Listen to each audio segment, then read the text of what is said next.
বন্ধুরা, লাগবে না মাছ, মাংস আর ডিম। একবার বাড়িতে এই কাটলেট তৈরি করে খেয়ে দেখো। দুর্দান্ত স্বাদের এই কাটলেট চা, কফি কিংবা ভাতের সাথেও দুর্দান্ত খেতে লাগে। তাহলে চলো দেখে নিই ঝটপট কিভাবে তৈরি করব এটি। তো বন্ধুরা, এই ভেজিটেবল কাটলেট তৈরি করার জন্য আমাদের লাগবে এখানে এঁচোড়। এটি হচ্ছে এঁচোড়ের কাটলেট। হ্যাঁ বন্ধুরা, এই এঁচোড় এখানে দেখো আমি ভালো করে কেটে ধুয়ে একটুখানি হলুদ জলে ভিজিয়ে রেখে দিয়েছিলাম এই 5-7 মিনিট মতন। হলুদ জলে এইভাবে ভিজিয়ে রাখার পর এবার একটি প্রেসার কুকার নেবে আর তার মধ্যে এই জল থেকে ছেঁকে ছেঁকে তুলে নিতে হবে এঁচোড়গুলো, আর প্রেসার কুকারে দিয়ে দেবে। তো এইভাবে 1 চামচ হলুদের জলে এঁচোড় কেটে অন্তত 5-7 মিনিট অবশ্যই ভিজিয়ে রেখো। এরপর এখানে এঁচোড়গুলো প্রেসার কুকারে দিয়ে এখানে কিছু মশলা দেব। সবার প্রথমে 1 চামচ আমি নুন দিয়ে দিচ্ছি এখানে।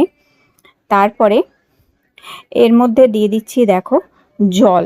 তো মোটামুটি 1 কাপ জল দিলাম এখানে। আর দিচ্ছি আমি তেজপাতা ভেঙে, 2-3টে তেজপাতা ভেঙে দিচ্ছি। আর দিয়ে দিলাম ছোট এলাচ আর লবঙ্গ। ছোট এলাচটা থেঁতো করে দেবে, আর লবঙ্গ দিয়ে দিচ্ছি। আর 1 টুকরো দালচিনি ভেঙে দিয়ে দিয়েছি। 4-5টা লবঙ্গ, 1 টুকরো দালচিনি, ব্যাস এইটুকু মশলা দিয়ে এটাকে ঢাকনি লাগিয়ে 4টে সিটি দিতে হবে মিডিয়াম ফ্লেমে। তো এখানে বসিয়ে দিলাম মিডিয়াম ফ্লেমে, 4টে সিটি আমি এটাতে দিয়ে দেবো।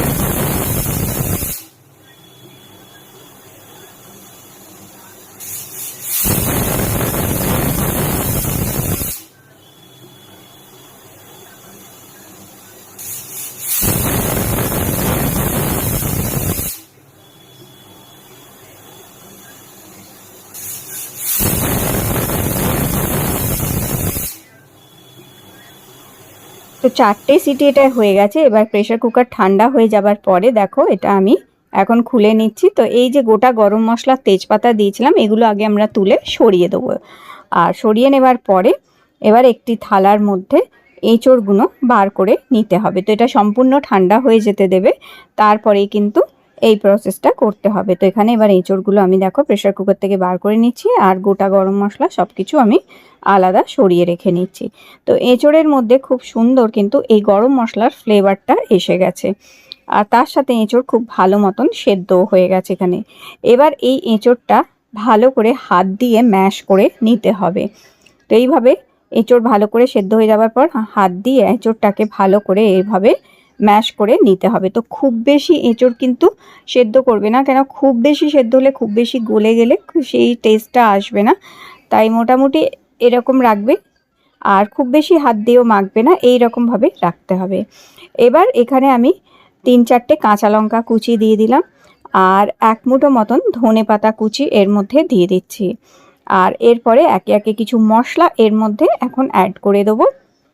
যেমন এখানে 1 চামচ আদা বাটা দিয়ে দিলাম, আর এরপরে দিয়ে দেবো এখানে 1 চামচ কাশ্মীরি লঙ্কার গুঁড়ো, আর এরপরে এর মধ্যে দিয়ে দিচ্ছি 1 চামচ জিরের গুঁড়ো, আর এরপরে এর মধ্যে দেবো 2 চামচ গরম মশলা গুঁড়ো।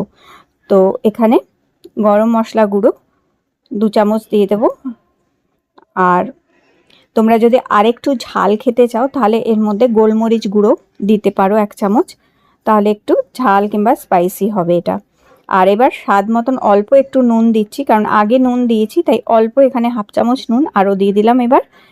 আর এরপরে এখানে সেদ্ধ করা আলু দুটো, দেখো মাঝারি সাইজের আলু আগে থেকে সেদ্ধ করে রেখে দিয়েছিলাম, সেটা এখানে দিয়ে দিচ্ছি। তোমরা চাইলে আলু এঁচোড়ের সাথেও সেদ্ধ করে নিতে পারো। আলু কেটে নিয়ে ছোট করে ডুমো করে কেটে নিয়ে এঁচোড়ের সাথেও সেদ্ধ করে নেওয়া যেতে পারে, অথবা আগে থেকে আলু সেদ্ধ করেও রেখে দিতে পারো।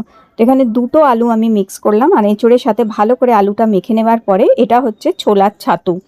তো এখানে আমি ছোলার ছাতু দিচ্ছি প্রায় 3 বড় চামচ ছোলার ছাতু দিলাম। যদি ছোলা ছাতু না থাকে সেই ক্ষেত্রে তোমরা বেসন একটুখানি 3 চামচ বেসন ভালো করে একটু ভেজে নিতে হবে আগে শুকনো কড়ায় ভেজে নেবার পরে তারপরে সেই 3 চামচ বেসন এখানে দিতে পারো। আর যদি ছাতু থাকে তাহলে ছাতু দিয়ে দিতে পারো ডাইরেক্টলি, ছাতুটা আর ভাজতে লাগে না, কারণ ভাজা ছোলারই ছাতু হয় সেই কারণে। এবার এই কাটলেটগুলোকে আমাদের শেপ দিয়ে দিতে হবে। তো যেমন ইচ্ছা শেপ দিতে পারো, আমি কাটলেটের মতনই শেপ দিয়ে দিলাম। চিকেন অথবা মাটন কাটলেটের যেমন শেপ হয় ঠিক সেরকমই শেপ আমি এখানে তৈরি করে নিচ্ছি এগুলো। তো এইভাবে কাটলেটের শেপ তৈরি করে নেবে। এইভাবে আমি এখানে ট্রায়াঙ্গেল শেপে কাটলেটগুলো বানিয়ে নিচ্ছি এইভাবে। তো এটা অসুবিধা হয় না, খুবই সুন্দরভাবে কিন্তু তৈরি হয়ে যায়। আর এই কাটলেট তোমরা আগে থেকে বানিয়ে ডিপ ফ্রিজে রেখে দিতে পারো, তাহলে যখন ইচ্ছা হবে তখন এগুলোকে ভেজে ফ্রাই করে কিংবা এয়ার ফ্রায়ারে ভেজেও খাওয়া যায়। তো এটা একটাই সুবিধা বেশ, যে এই কাটলেট আগে থেকে তৈরি করে স্টোর করেও রাখা যেতে পারে। তো এইভাবে কাটলেটগুলো তৈরি করে নেবে। আমি একটু বড় বড় সাইজের কাটলেট তৈরি করছি, তোমরা চাইলে ছোট ছোট সাইজেরও কাটলেট তৈরি করতে পারো, এখানে যেমন ইচ্ছা তেমন তৈরি করে নিয়ে এটাকে আগে থেকে ফ্রিজে স্টোর করে 1 সপ্তাহ মতনও ডিপ ফ্রিজে স্টোর করে এটা রাখা যেতে পারে। তো এইভাবে শেপ দিয়ে নিচ্ছি, দেখো কত সুন্দরভাবে আমি প্রত্যেকটা কাটলেটকে শেপ দিয়ে নিলাম। তো আরেকটা দেখো এখানে রেডি হয়ে গেছে। তো এইভাবে আমি সবকটা কাটলেটকে রেডি করে নেব। তো এখানে দেখো সব কাটলেট আমি রেডি করে ফেলেছি। এবার যেটা করতে হবে, আমাদের একটা ব্যাটার তৈরি করতে হবে। তার জন্য আমি এখানে নিয়ে নিচ্ছি ময়দা।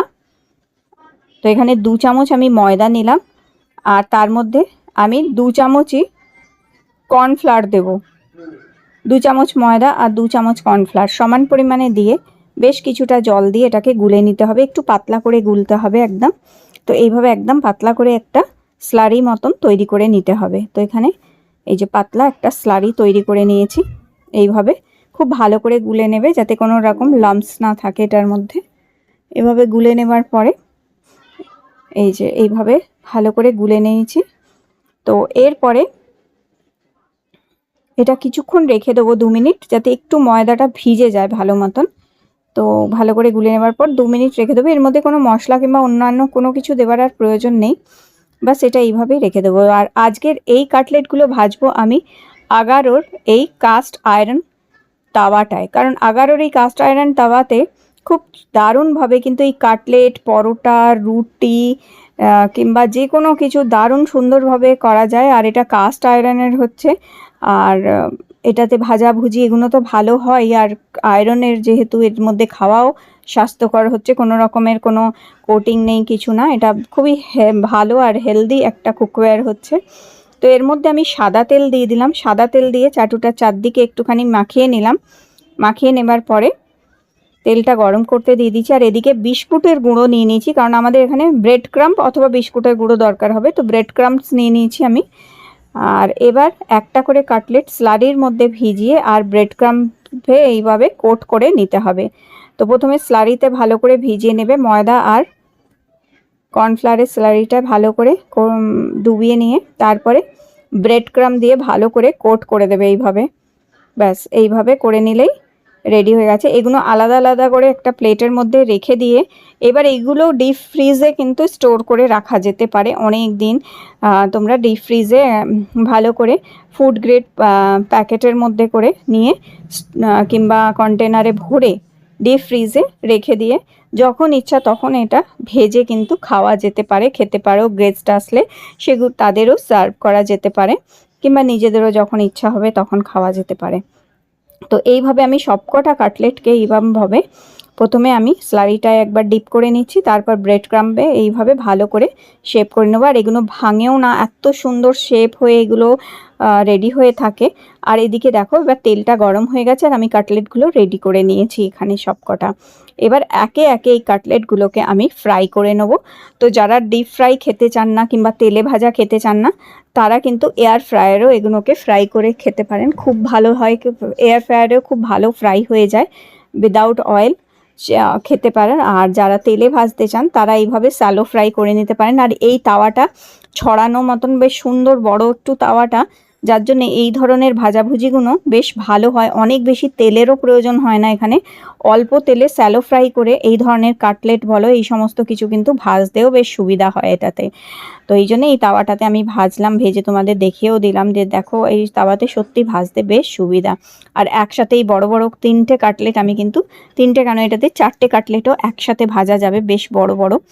তো এইভাবে কাটলেটগুলোকে মিডিয়াম ফ্লেমে উল্টে পাল্টে সুন্দরভাবে ভেজে নিতে হবে। হাই ফ্লেমে ভাজবে না, তাহলে ভেতর কাঁচা থেকে যাবে, ওপরটা রং হয়ে যাবে। তাই মাঝারি ফ্লেমের মধ্যে আমাদের আস্তে আস্তে উল্টে পাল্টে এই কাটলেটগুলোকে ভেজে সুন্দর রং ধরিয়ে নিতে হবে। তো দেখো কত সুন্দর রং হয়ে গেছে কাটলেটগুলোতে, এবং অসম্ভব সুন্দর গন্ধ বেরোচ্ছে এগুলো থেকে। আর সত্যি গরম গরম অসাধারণ লাগছিল এই কাটলেটগুলো খেতে। তো এরপর প্রত্যেকটা কাটলেটকে এইভাবে ভেজে নিয়ে আর এগুলো এবার প্লেটে তুলে নিতে হবে। মানে এতই টেস্টি হয়েছে, মনেই হচ্ছে না যে এটা মাছ, মাংস কিংবা ডিম কিছুই দেয়া নেই এটার মধ্যে। সিম্পলি এটা এঁচোড় দিয়ে তৈরি করা কাটলেট, কিন্তু অসম্ভব টেস্টি খেতে লাগছিল। খুবই সুস্বাদু হয়েছিল এই কাটলেটগুলো খেতে, আর দেখতেও কিন্তু দারুণ হয়েছিল। তো চলো, তো একটা কাটলেট তোমাদের আমি একটু ভেঙে দেখাই। আর খুবই মুচমুচে কুরকুরে, ওপরে একদম কোটিংটা ছিল আর ভেতরে একদম সফট, দারুণ টেস্টি একটা এঁচোড়ের একটা পুর ছিল।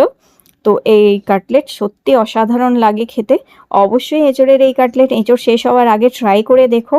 আর আজকে এঁচোড়ের কাটলেটের এই রেসিপি ভালো লেগে থাকলে লাইক দিও, চ্যানেলটি সাবস্ক্রাইব করে রেখো। আবার দেখা হবে তোমাদের সাথে নতুন একটি রেসিপির সাথে।